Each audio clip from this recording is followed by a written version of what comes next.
Hi friends, it's Reverend Laurie with Unity of Ocala, and I am recording this on Thursday because my Fridays have become sometimes crazy busy and I have to do a late recording. I want to make sure and get one out this week because I am just filled with inspiration and sorrow at the same time because I'm human. I mentioned to you that the anniversary of my husband's transition, his passing on, his graduation, whatever, is this Monday. So I'm still feeling adrift with that, anchorless, kind of out to sea a little bit. But I'm also knowing that these are the opportunities to go a little deeper. When we are feeling that humanness in abundance in those egoistic ways of sadness, fear, angst, adriftness, those are the moments that Spirit is simply saying, come a little higher, baby. I got you and you got this. So I'm reaching out to my favorite tools. My books are like my children, my teachers, my mentors across the years. One of my earliest teachers, and still one of my favorite, is the beloved Deepak Chopra. As you know, he is one of our spiritual modern day gurus. He bases his teachings and his wisdom and his knowledge on the Vedic teachings, the Hindu scriptures and scribes, and the Ayurvedic ways of lifestyle, which include meditation, yoga, deep yoga, specific body based on your physical constitution and your shadow sides and light sides. But he's written some fabulous work. And this, the 7 spiritual laws of success, is one of my all-time favorites. It's one of the first ones I read. It was before I found Unity. I vicariously found Unity through these teachers, these great teachers. I also found Transcendental Meditation through Deepak and his book, Perfect Health, which is about 30 years old, and it is still the best cookbook, yoga book, and philosophy on physicality by far. I don't even think it's still in print, but it's fabulous. But this, for me, because I was seeking material success at the time, or actually just an easier way to get all of my bills paid and still save a little money to get some fun things for the kids for Christmas. just trying to pay the rent and trying to put food on the table, trying not to work 70 hours a week, and still trying to catch a few ball games. Y'all know what I'm talking about. So that's what I was hoping to find here. Ways to create more income, ways to join the capital crunch, whatever. But what I found, this is the 7 spiritual laws of spiritual success. And once you attain that, or even start to understand how you can manifest that in your life, all the other things just come about naturally, and that's gravy. And that's what I've discovered. So I go back to those early teachers that gave me such a great foundation, and that kick-started me into the understanding of Unity, which, as you know, has the depths that a child can splash in, yet deeps that a giant must dive. And when we are dealing with grief, we become a giant and must dive into those teachings a little deeper and get the next level, the next level, the next level. Because we are constantly learning in this boot camp called Earth. And we won't have it mastered until we're ready to ascend. So my husband must have had his spirituality mastered. Good for him. I certainly would have thought that while he was, he wouldn't have either. But I want to start this first chapter, which is the spiritual, the first law that he talks about. And these are spiritual laws. They're just like the laws of science hold true to the earth, like gravity. There are spiritual laws that hold true to spirituality and to all things eternal. And in that field of the unmanifest, that's what this first chapter is talking about. In the beginning, it's the creation story in the Hindu Vedas. Now, I'm going to explain to you a little bit about the Hindu spiritual books, their scriptures. This is a very revised, edited part of the Upanishads. The Upanishads would be like the would be like the Bible, the complete Bible. And in it, like the Bible, is the Torah, first 5 books, which are Jewish law and all that it contains. It also encompasses the Jewish Bible or the Hebrew Bible, which is the Old Testament, the Torah, and then the next, 54 books. And then the New Testament, which is the understanding and coming of Christianity, which is just an extension of all those other branches of God. But this is kind of their Bible. And within it are the Rig Vedas. The Rig Vedas are scriptures, but they're also the wisdom sayings. They would be like Songs of Solomon. Songs of Solomon is probably the best, of course. You know the rest. There's some in the New Testament, but there is also the Bhagavad Gita. Bhagavad Gita you've probably heard about, but that is in the Upanishads, and that is the story of the battle of evil and good, life and death, light and dark, all of them. It explained in the Hindu sense, but it all parallels all the religions, right? So he starts this chapter, this first chapter of Pure Potentiality, the law of pure potentiality, in the beginning, the creation story, with this. It's the hymn of creation from the Rig Veda. Take this in. This is powerful, especially if you're going through any earthly stuff, and you all are. In the beginning, there was neither existence nor non-existence. All this world was unmanifest energy. The one breathed without breath.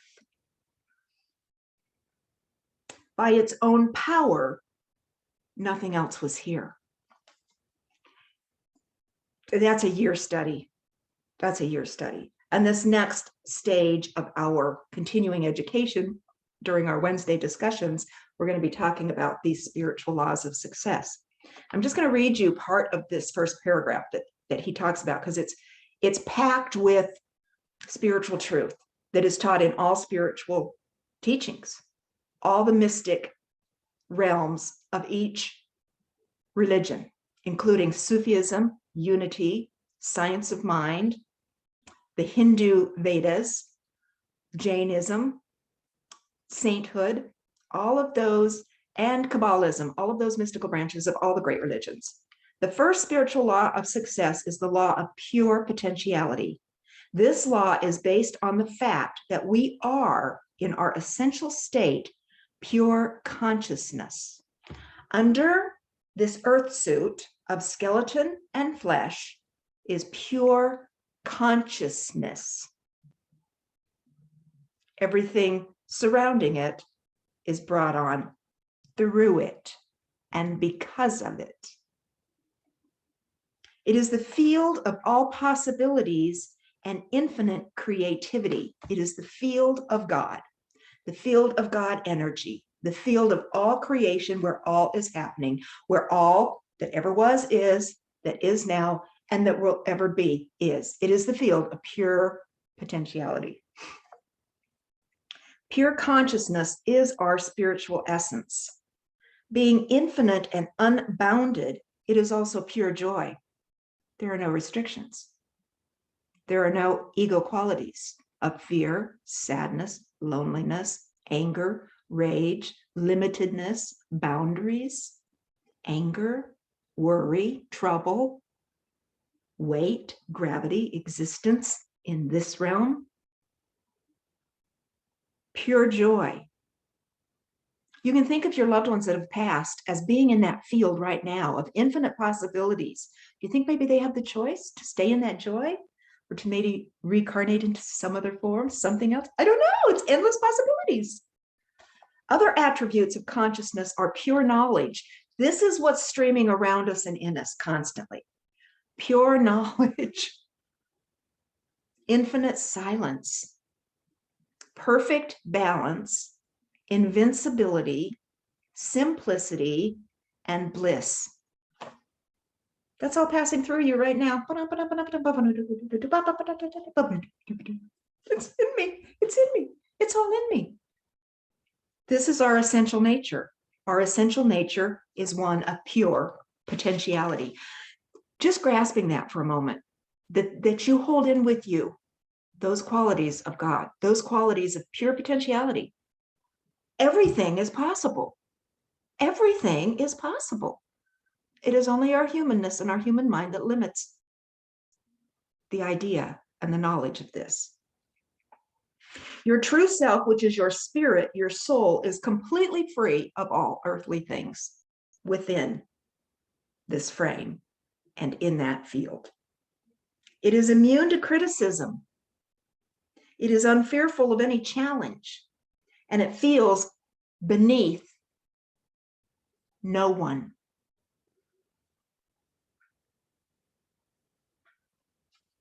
And yet it is also humble and feels superior to no one, has no need to, has everything it needs. Because it recognizes that everyone else is the same self, the same spirit in different disguises. Okay, so at some psychological level, we all understand this. We talk about it. We've talked about it for decades, millennia, in all the spiritual circles. We know this. We talk about it. We toss around our affirmations to stay in that space and remind each other this was supposed to happen, yada, yada, yada. No, it doesn't work that way. You can't give it to someone else. The only way someone else can have it and hold it and know it is to experience it. So our work in unity are the 5 steps, the 5 pillars of unity, and working them, because it works if you work it. So Deepak goes on, how can we apply the law of pure potentiality, the field of all possibilities, to our individual lives? Therein lies our work and what we're going to be studying for the rest of the summer. Because where I go, you must come with me to hold me up and prop me up, and I will do the same for you. If you want to enjoy the benefits of the field of pure potentiality, if you want to make full use of the creativity which is inherent in pure consciousness, then you have to have access to it. That's what we're doing this summer, learning how to gain full-on access to the field of unlimited potentiality and possibilities. One way to access the field is through the daily practice of silence.